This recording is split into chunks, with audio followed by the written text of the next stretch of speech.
দয়ার নবী ধ্যানের ছবি আর আসিবে না জগতে 63 সাল জিন্দেগি কাটছে বলে উম্মতি 63 সাল জিন্দেগি কাটছে বলে উম্মতি এখনো কান্দেন মদিনাতে দয়ার নবী ধ্যানের ছবি আর আসিবে না জগতে এ দুনিয়ার মুসলমানেরা টাকা খরচ করে ধর্মের টানে হজ করতে গেলে পারে যদি খাস নিয়তে হজ কবুল হয়ে যায় নবীজির রওজা পাকে যদি সালাম খানি জানানো হয় আসসালামু আলাইকা ইয়া রাসূলুল্লাহ আসসালামু আলাইকা ইয়া হাবিবাল্লাহ নবীজির কবরের পাশে দাঁড়িয়ে যখন সালাম করলেন নবীজি বলেন কিয়ামতের মাঠে ওই সমস্ত ব্যক্তিদেরকে নিয়ে জান্নাতে প্রবেশ করব একবার জোরে সরে বলা যাবে না সুবহানাল্লাহ আমরা সেই মুসলমান আমরা সেই দিনদার আমরা সেই নবীর উম্মত হে দুনিয়ার মুসলমান যারা বেয়াদবি করেছে আসল জায়গায় ফিরে যায় এইবার দেশের মানুষেরা নূহ নবীর কওমেরা তারা বলতে শুরু করলো কিস্তিতে পায়খানা করলে নেকি পাওয়া যায় সকলে চলে যায় একজন বুড়ি মা সেও গেল যাওয়ার পরে শরীরে শক্তি নাই কোমরে বস নাই পায়খানার মধ্যে পড়ে গেল পায়খানার মধ্যে যেই পড়ে গেছে শরীরে ছিল সেই চুলকানি অসুখ পচড়া ঘা এই ঘা যেন ওঠার সঙ্গে সঙ্গে ভালো হয়ে গেল এমন অ্যাসিড শরীরে লেগে গেছে চুলকানি দূর হয়ে গেছে শরীরটা ভালো হয়ে গেছে দেশের মানুষেরা তাকায় আর বলে হাই রে তুমি তো ছিলে বুড়ি আর কেমন হলো বলে আর বলিস না ওইখানে নহর কিস্তিতে গেলাম পায়খানা করতে গিয়ে পড়ে গেলাম শরীরে মল লেগে গেল আমার অসুখ ভালো হয়ে গেল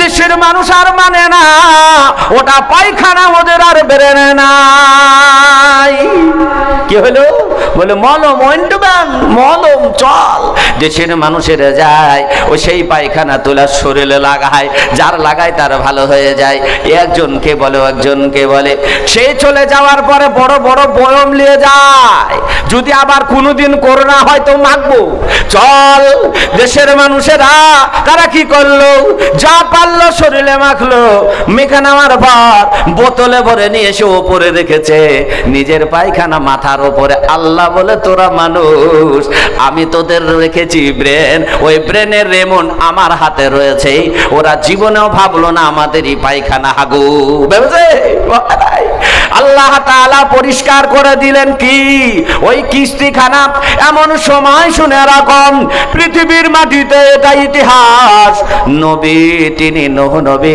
নিজের স্ত্রীকে বললেন বিবি গো ইসলামের পথে এসো ধর্মের পথে এসো তিনি ডাক দিতে শুরু করলেন শুনে না প্রাণের বিবি পর্যন্ত বাঁকা হয়ে গেল বেবি বলল আমি তোমাকে স্বামী বলে মানি নবী বলে মানি না এমন সময় পানি শুরু হয়ে গেল আসমান থেকে 2 ফোঁটা পড়ে জমিন থেকে 4 ফোঁটা উঠে যায় আল্লাহ তাআলা মানুষকে রেখেছেন নৌকার ভিতরে আমরা জানি নূহর নৌকায় জমিনটা কেননা যদি জমিন ফুটো করেন দেখবেন পানির ফোয়ারা বের হয় পানি বের হয় আল্লাহ কোরআনে বলেন ওয়াল জিবালা আওতাদা হে পৃথিবীর মানুষ বাহাদুরি করো না আমি নঙ্গর করে রেখেছি পাহাড় এই পাহাড়গুলো যেদিন উঠিয়ে নেব পৃথিবী ভেঙে একাকার হয়ে যাবে এটা হলো নৌকো আর এই নৌকো নঙ্গর করে রেখেছি পাহাড় বেয়াদবি করো না আল্লাহ এই জন্য তো শোনালেন নূহর ঘটনা কত পূর্বে ঘটেছে শোনালেন কেন যেন মানুষ বেয়াদবি না করে আর যদি বেয়াদবি করে কি হবে ওর জন্যই শোনায় আমার আব্বা যারা আমার মা বোনেরা দেখেন স্বামীর কথা না মানার কারণে আল্লাহকে না মানার কারণে জমিনে আল্লাহ বেউজ্জতি করে দিয়েছেন কি হলো নূহ আলাইহিস সালাম তার স্ত্রী কথা শুনলো না তার পিছনে পিছনে একটি সন্তান যে সন্তানের নাম হলো কেনান হাম সাম, ইয়াফিস, কেনান, নূহ আলাইহিস সালামের সন্তান। কেনান নামক সন্তানটা মায়ের দিকে চলে গেল, আব্বার দিকে গেল না, মায়ের দিকে চলে গেছে। এমন সময় আল্লাহ তাবারক তাআলা ঘোষণা দিলেন, নূহ তুমি দেশের মানুষদেরকে আহ্বান করো যারা ঈমান এনেছ, যারা নবীর সঙ্গে তোমরা চলবে, তোমরা নৌকোর উপরে চড়ে যাও, কিস্তির উপরে চড়ে যাও। সকলে চড়ার জন্য চলতে শুরু করেছে। তুফান শুরু হয়ে গেল, পানি শুরু হয়ে গেল। এমন সময় নূহ আলাইহিস সালাম তিনি নজর করে দেখলেন নিজের সন্তান কেনান যেন চড়ে না, নৌকোর উপরে চড়ে না। এমন সময় নিজের পিতার অন্তর কেঁদে যাবে সন্তানের জন্য। বলতে শুরু করেছে, বেটা বাঁচবি না, বেটা আল্লাহর আযাব থেকে বাঁচবি না, তাড়াতাড়ি করে নৌকোর দিকে চলে আয়। কে শুনে কার কথা? ডাক দেওয়া হলো নূহ আলাইহিস সালামের সন্তান যার নাম কেনান, যার নামে এখনো দেশের নাম আছে। ওই কেনান, হামের নামে দেশ আছে, শাম নামেও দেশ আছে, ইয়াফিস নামেও নাম রয়েছে। সেই নাম দিয়ে পৃথিবীর মাটিতে এখনো দেশ আছে। সেই কেনান যখন নৌকোর দিকে আর আসলো না, নূহ নবীর চোখ দিয়ে পানি এসে গেছে।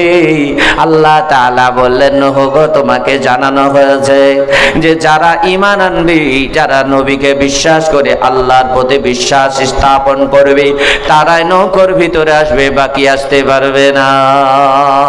নূহ আলাইহিস সালাম বুঝতে পারলেন দেশের মানুষেরা মনে করেছিল যদি পাহাড়ের ওপরে আমরা আশ্রয় নেব সেখানে পানি উঠতে পারবে না, সেখানে কোনো বন্যার পানি আসবে না। আমরা নিচু এলাকার মানুষ, উঁচু এলাকার মানুষ আমাদের বলতো ডুবা দেশ, বলতো না ডুবা দেশ। ডুবা দেশে আমরা 2000 সালে দেখলাম আমাদের দেশে সয়লাভ হলো, উঁচু গোলা বেঁচে গেল।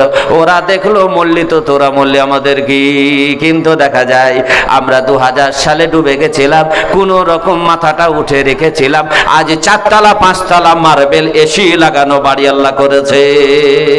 ভেবেছিলাম আমরা, ভাবিনি নিজের খাবার দুটো নিয়ে যাব, সে সুযোগটুকু ছিল না। জানটা আগে বাঁচাই, গরু বাছর ছাগল সব ছেড়ে দিয়ে বাড়িঘর সেকেন্ডের মধ্যে ধ্বংস হয়ে গেল। তারপরে আল্লাহ আবার সব কিছু করে দিয়েছেন। আল্লাহ তাআলা কি পারেন না? আল্লাহ সব কিছু করতে পারেন। হে আমার আব্বা যাদেরা মুসরিডাঙ্গার গ্রামবাসীরা, তাহলে পরে কথাগুলো কেন বলছি পরে বুঝে এসে যাবে। আল্লাহ সব কিছু করতে পারেন। নূহ আলাইহিস সালামের সন্তান পর্যন্ত পাহাড়ে চড়ার উপরে ওঠার পর বাঁচতে পারল না, আল্লাহ ধ্বংস করে দিলেন। আল্লাহ এটাই বলতে চাইছেন, বান্দারা আমাকে যদি না ডাকো আমি ধ্বংস করে দেব। আমাদের দয়ার নবীর জন্য বলা হয় পৃথিবীতে কত অন্যায় হয়। মুসলমান শুনে রাখুন, নবীজি দোয়া করেছিলেন, আল্লাহ অনেক আযাব তুমি দিয়েছো, ধ্বংস করে দিয়েছো। এমনকি আমাকে দাওয়াত করে নবী বলেন যে আমাকে দাওয়াত করে তায়েফবাসীরা নিয়ে গিয়ে অত্যাচার করেছে, তবুও কোনো ধ্বংস হয় নাই। ওগো আল্লাহ আবার উম্মতদেরকে তুমি ধ্বংস করে দিও না। সেই নবীর দোয়ার কারণে যেই দিন নবীজি সিজদায় পড়ে গেছিলেন, যারা রাখার মুসলমানেরা নামাজ পড়ে, এই সিজদা আল্লাহ তাআলা কবুল করেন। কিয়ামতের মাঠে বলবে সিজদা করার জন্য যারা নামাজি, তারা সেই দিন তাদেরকে বলা হবে না, তারা অটোমেটিক তো পাস করে যাবে। যারা বেনামাজি তাদেরকে বলা হবে একবার সিজদা করো দেখি, তারা সিজদা করতে যাবে, জীবনেও হবে না, পারবে না। দেখেন এই সিজদার মাধ্যমে নবীজি কান্না করে করে বলেছিলেন, আল্লাহ আমার উম্মতকে ধ্বংস করে দিও না, আমার উম্মতকে কিয়ামতের দিন বিচার করিও, তবে দুনিয়াতে সম্মানের সহিত বাঁচার সুযোগ করে দিও। সেই জন্য আজ দুনিয়াতে এত বেয়াদবি হয়, আল্লাহর কোরআন নিয়ে এত ছিনিমিনি হয়, তারপরেও কোনো আযাব আসে না, গজব আসে না। আল্লাহর নবীর দোয়ার কারণে, নবী সারা পৃথিবীর সকলের জন্য নবী, তিনি দোয়া করেছিলেন, সেজন্য আজ দুনিয়াতে এত অন্যায় তবুও কোনো আযাব আসে না।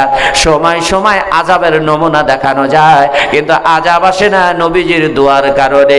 সেই নবীরা আমরা উম্মত, আমরা দুনিয়াতে এসেছি, আবার দুনিয়া ছেড়ে কোন সময় চলে যাব।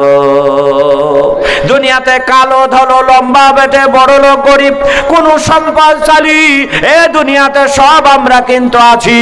তবে দুনিয়াতে আল্লাহ তাবারক তাআলা জানিয়ে দেয়, বলেন আমি কালো দেখব না, ধলো দেখব না, লম্বা দেখব না, বেটে দেখব না, আমি দেখব তোমাদের আমল। হযরতে বেলাল দেখতে খুব সুন্দর, সুন্দর ছিল নাকি? সুন্দর ছিল না, কিন্তু তার জন্য নবীজি মেরাজে যাওয়ার পর স্মরণে এসে গেল, আল্লাহ করে দিলেন। তাহলে বলুন, দেখতে অতি খারাপ হলেও আল্লাহর কাছে পছন্দ আছে না নাই? এই বডিখানা আমাদের সেই দিন আর থাকবে না, আল্লাহ সুন্দর করে তৈরি করে নেবে আপনার আমলের কারণে। জি, হারুন রশিদ বাদশা ছিল, নাম শুনেছেন? হারুন রশিদ খুব ভালো বাদশাহ, দেশ চালাচ্ছেন। তো তিনি একটি বাদী ছিল, যাকে বলে হয় গোলাম, বাদী মহিলা, দাসী। ওই দাসী দেখতে খুব কালো, এত কালো এত কালো তার দিকে কেউ তাকায় না, কিন্তু বাদশাহ ওই দাসীকেই বেশি ভালোবাসতেন। সুন্দরীর একদিন বিচার দিল, বাদশাহ আমরা এত সুন্দর, আপনার সুন্দর কাজ করি, আর আপনি বেশিরভাগ ওই দাসী ওই বাঁধিটাকে আপনি ডাকেন, ব্যাপারটা বুঝি না। বাদশাহ বলল ঠিক আছে, পরে বুঝতে পারবো, তোমরা যাও। বাদশাহ সোনার টাকা মোহর নিয়ে আসলো, নিয়ে আসার পর একজনকে বলল সব ছড়িয়ে দাও, আর যত বাঁধি ছিল, দাসী ছিল, গোলাম ছিল, তাদেরকে বলল যে যেমন পারবা সব কুড়িয়ে নাও। সোনার টাকা ছড়ে যায়, কেউ ছাড়বে? যা হবে হবে পরে, এখন তো কুড়িয়ে নি। বাদশাহ টাকাগুলো ছড়ায় হারুনের রশিদ, আর সকলে খুই খুই করে কুড়ায়, তারা কুড়িয়ে নেয়। কিন্তু ওই যে কুৎসিত রমণী, যার চেহারা কানা দেখতে ভালো নয়, এই সেই রমণী বাদশার মুখের দিকে চেয়ে আছে, 1 টাকাও কুড়ায় না। লাস্টের দিকে যখন সকলে টাকা কুড়িয়ে নেওয়া হয়ে গেল, বাদশাহ জিজ্ঞেস করলো, হে মহিলা, তুমি টাকাগুলো কুড়ালে না কেন? আমি তো দিয়েছি। সে বলেছিল, বাদশাহ এ টাকা আমার দরকার নাই, যে টাকা ছড়িয়েছে তাকে দেখলে আমার হয়ে যায়। কি বুঝাতে চাইলো? যে দুনিয়াতে বাদশাহ তুমি তো আমার, তাহলে আমার ও টাকা দরকার, ওরকম টাকা তো আমি আরো পাবো। প্রত্যেক দাসীরা টাকাগুলো ছুড়ে দিয়ে বলেছিল, বাদশাহ আমাদের ভুল হয়ে গেছে। বাদশাহ জানিয়ে দিয়েছিল, এটাকেই ভালোবাসা বলে। আল্লাহ পাক রব্বুল আলামিন কোরআনে জানিয়ে দেয়, বলেন কিয়ামতের মাঠে 2 রকমের চেহারা দেখা যাবে। যারা দুনিয়াতে পাপ করবে তাদের চেহারা আলাদা, যারা নেকি করবে দুনিয়াতে আল্লাহকে মানবে, আল্লাহ তরিকা মেনে নেবে, বড় কষ্ট করে বড় মেনে নিবে, আল্লাহ তাআলা সেদিন তাদের চেহারাগুলোকে সুন্দর করে দেবেন। চেহারা সুন্দর হওয়ার কারণে এমন সময় ঘোষণা হবে, ইন্না ফিল জান্নাতি বাবান, জান্নাতের দরওয়াজা থেকে ডাক দেবে, ফাকালা লাহু রুয়ান, রাইয়া নামক জান্নাতের ঘোষণা হবে। দাঁড়িয়ে দাঁড়িয়ে চিৎকার করবে, ও সুন্দর চেহারাওয়ালারা, সুন্দর চেহারাওয়ালা কারা? আল্লাহ নবী হাদিসে জানিয়ে দিলেন, ফাদাখালু ফিসিয়াম ইয়াউমাল কিয়ামা, যারা ওই দাখিল হয়েছিল, শামিল হয়েছিল রমজান মাসের রোজায়, যারা রোজা রেখেছিল, কিয়ামতের দিন তাদেরকে ডাক দেওয়া হবে, ওই তোমরা এসো। আল্লাহর নবী জানিয়ে দিয়ে বলেন, তাদের চেহারাগুলো এত সুন্দর হবে, জাহান্নামীদের চেহারার সঙ্গে মিলবে না। হে দুনিয়ার মুসলমান, আজ আমরা রোজা রেখেছি, তার মানে আমরা জান্নাতের ঘোষণা পেলাম। দ্বিতীয় নম্বরে চলে আসি, টাকা ছিল অনেক কারণের, আপনারা কি জানেন না? কারণ বাদশার টাকা ছিল। মুসা আলাইহিস সালাম বললেন, যে টাকা আছে তা থেকে সামান্য খরচ করো। এই সময় বলেছিল খরচ করবো না, আমার টাকা দেবো কোনে, আমি ইনকাম করেছি, তোমাকে দুবো, ওখানে দুবো না, দাও। চক্রান্ত করেছিল মুসা নবীর বেইজ্জতি করার একটি মাশওয়ারা, এবং সেই সমাজে বা বিচার বসিয়েছিল। এই সময় মুসা আলাইহিস সালাম তিনি বলেছিলেন, তুমি যেটা করতে চেয়েছ এটা চরম অন্যায়, আমি দোষী না। আল্লাহ তাআলা ফয়সালা দিলেন, মুসা তুমি জানিয়ে দাও ওর মাল সহ মাটির নিচে চলে যাবে। কারুনের মাল ধ্বংস হয়ে গেল।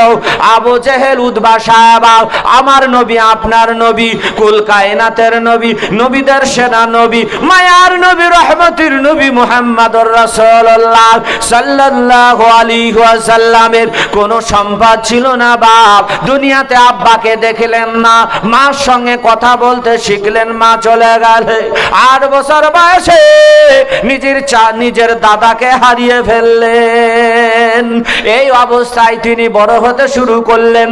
বড় বড় লিডার আরবের মাটিতে, যিনারা বহু টাকা, অনেক শক্তিশালী, বুদ্ধিমান, তারা নিজেরা ভেবেছিল, আবু জেহেল ভেবেছিল এ তো মুহাম্মদ যার বংশের মধ্যে নামি হলেও টাকা নাই, বাপ নাই, একে আমরা মানি না।